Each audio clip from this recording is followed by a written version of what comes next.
Only an idiot would invest in exploration stocks. That was just to get your attention. But in this video, I'm going to show you the horrible math behind investing in exploration stocks. There are some profitable ways to do it, but that's for another video in the future. So if you want to see those, be sure to subscribe to the channel. A while back, I did some research and I looked at every single gold and silver mine that had recently gone into production or that was being built and was about to go in production. And it wasn't an insignificant number of mines that I looked at. However, I discovered from the date of the earliest drill hole that I could find to the date of production, the median mine took 29 years to start production. Now, I'm not even that good at research, so I probably missed earlier drill holes on some of these mines. But 29 years, that number blew me away. Now let's talk about another number.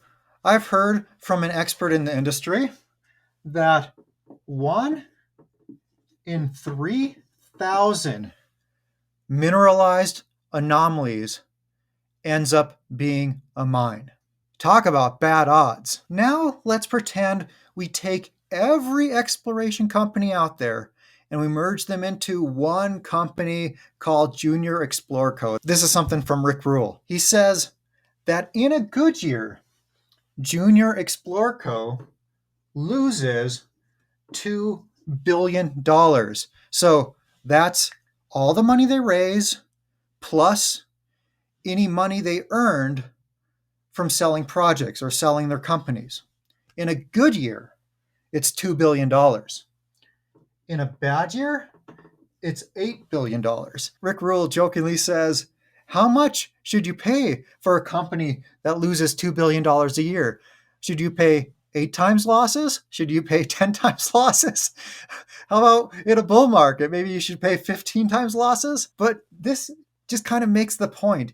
If you were to take your average exploration company, these are the kind of numbers you're looking at. And keep in mind, this 29 years, that's for those drill holes that actually ended up being a mine. And most drill holes never make it to that stage. Either the economics don't make sense, they can't get permitted, they can't get funded. A lot of drill holes never end up being a mine. And of the ones that do, the median takes 29 years. So let's say you're investing in the earliest stage of exploration and you end up investing in one of the rare companies that discovers something that actually turns into a mine many years later. Well, the stock price may go way up at first, but if you continue holding that stock, you're going to face so many rounds of dilution over the coming years because that company is going to have to raise money every single year because these exploration companies typically don't have any income. They only have outgo. So they need money to cover their G&A and also to drill. So just about every year, you're going to be diluted more and more. So let's say you make a pretty substantial investment, and to start, you're a 1% owner in the company.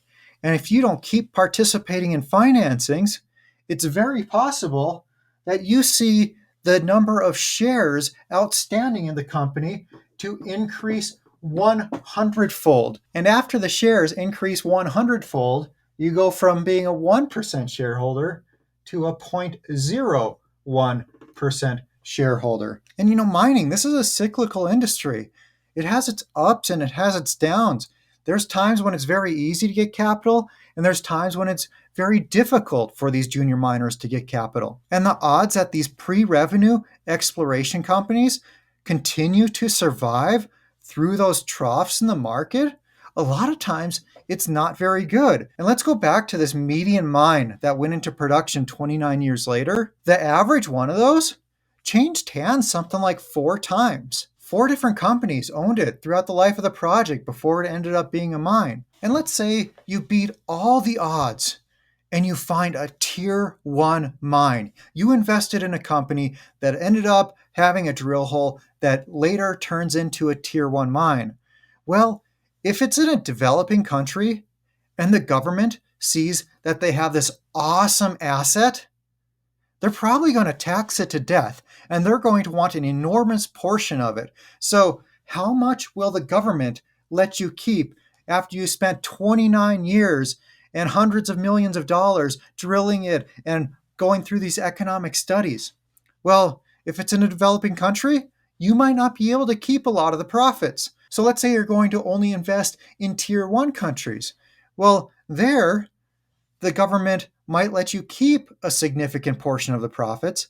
However, it may take years and years to permit it, and the permitting can be extremely difficult or sometimes even impossible in these supposed tier one countries. What happens to the NPV, the net present value today, if it takes an additional 10 or 15 years to permit that project?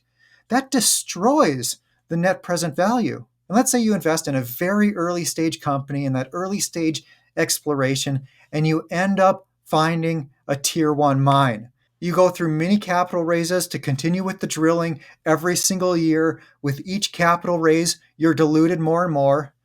And then you spend millions and millions of dollars going through the economic studies, going through a PEA, going through a pre-feasibility study, going through a feasibility study, and then you're lucky enough to get permitting after a number of years, and you're lucky enough to get financing, and then the same team that had the skills to discover this tier one mine, also beating all odds, have the skills to build that mine. What is the NPV, the net present value today, of a tier one mine that's going to go into production 29 years from now? It is almost zero.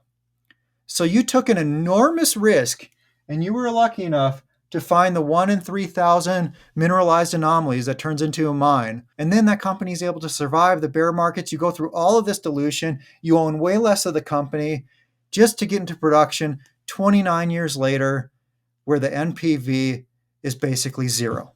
Those are the sad economics behind your average exploration play. Despite these horrible odds, there are some profitable ways to invest in exploration. So be sure to subscribe to the channel because I'll make some videos on those in the future. In fact, they can be very good investments, so keep an eye out for those on the channel.